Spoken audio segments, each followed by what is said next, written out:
বাঁকুড়ায় সিএনজি ট্যাঙ্কারে ভয়াবহ আগুন, ভস্মীভূত দোকান ও সাতটি মোটরসাইকেল। চাঞ্চল্য পুয়া বাগানে। বাঁকুড়া পুরুলিয়া সড়কের ওপর পুয়া বাগান ইঞ্জিনিয়ারিং কলেজের সামনে এক ভয়াবহ অগ্নিকাণ্ডের ঘটনায় ব্যাপক চাঞ্চল্য ছড়ালো এলাকায়।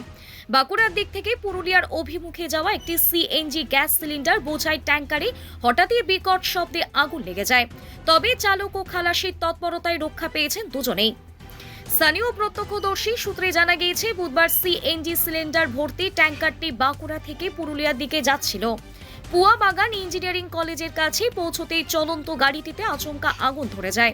মুহূর্তের মধ্যে আগুন ছড়িয়ে পড়ে গোটা ট্যাঙ্কারে। বিপদের আশঙ্কা টের পেয়ে চালক ও খালাসি তড়িঘড়ি গাড়ি থামিয়ে প্রাণ বাঁচাতে নেমে যান। রাস্তার ধারে দাঁড়িয়ে থাকা সিএনজি ট্যাঙ্কারটির বিধ্বংসী আগুনের লেলিহান শিখা ছড়িয়ে পড়ে আশেপাশের একটি দোকানে। নিমেষের মধ্যে পুরো দোকানটি পুড়ে ছাই হয়ে যায়। শুধু তাই নয়, ওই দোকানের সামনে ও রাস্তার ধারে পার্ক করে রাখা অন্তত 7টি মোটরসাইকেল আগুনের সম্পূর্ণরূপে ভস্মীভূত হয়েছে।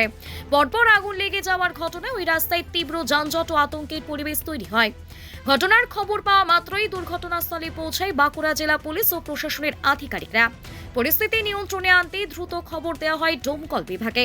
কিছুক্ষণের মধ্যেই ফায়ার ব্রিগেডের দুটি ইঞ্জিন ঘটনাস্থলে পৌঁছায় এবং যুদ্ধকালীন তৎপরতায় আগুন নেভানোর কাজ শুরু করে। দমকল ও প্রশাসনের যৌথ প্রচেষ্টায় কিছুক্ষণের মধ্যে আগুন নিয়ন্ত্রণে আনা সম্ভব হয়।